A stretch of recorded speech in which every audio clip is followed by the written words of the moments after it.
ইসলামের ইতিহাসের স্মৃতিবিজড়িত একটি ঐতিহাসিক ও পবিত্র পর্বত।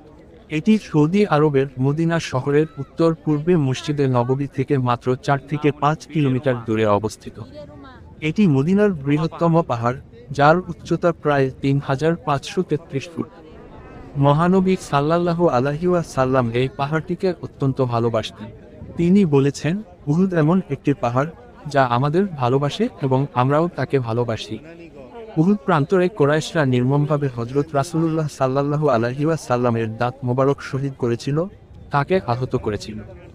এই রণক্ষেত্রে নবী করিম সাল্লাল্লাহু আলাইহি ওয়াসাল্লামের চাচা মহাবীর হযরত হামজা রাদিয়াল্লাহু তাআলা আনহু এবং হযরত আকিল ইবনে উমাইয়া রাদিয়াল্লাহু তাআলা আনহু সহ ৭০ জন সাহাবা শহীদ হয়েছিলেন।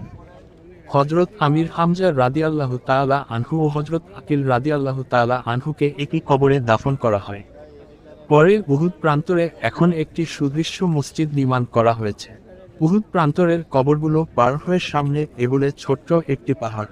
এই পাহাড়কে অনেকেই রুমার পাহাড় বলে থাকেন, তবে এর আসল নাম জাবালে রুমাত। উহুদ যুদ্ধের সঙ্গে এই পাহাড়ের স্মৃতি জড়িয়ে আছে।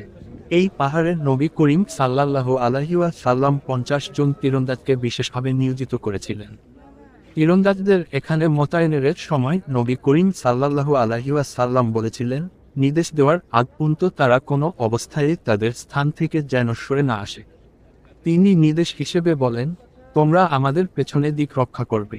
যদি তোমরা দেখো যে আমরা মৃত্যুমুখে পতিত হচ্ছি, তবুও তোমরা আমাদের সাহায্য করার জন্য এগিয়ে আসবে না।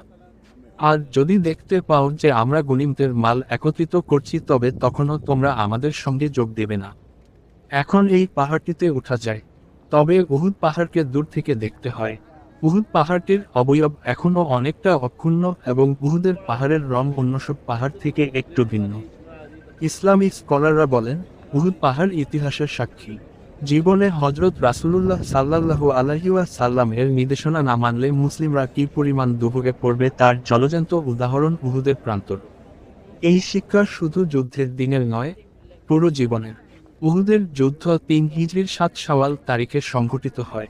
ইসলামের ইতিহাসে সংঘটিত প্রধান যুদ্ধসমূহের মধ্যে একটি দ্বিতীয়। এর আগে এই দুই পক্ষের মধ্যে বদরের যুদ্ধ সংঘটিত হয়েছিল। ওই যুদ্ধে মুসলমানরা বিজয় লাভ করেন। উহুদের যুদ্ধে কুরাইশদের সৈন্য সংখ্যা ছিল ৩,০০০, আর মুসলিম বাহিনীর মোট সেনা সংখ্যা ছিল ১,০০০। তন্মধ্যে মুনাফিক নেতা আবদুল্লাহ ইবনে উবাই তার ৩০০ অনুসারী নিয়ে দলত্যাগ করে। ফলে মাত্র ৭০০ সৈনিক নিয়ে মুসলিমদের যুদ্ধ করতে হয়।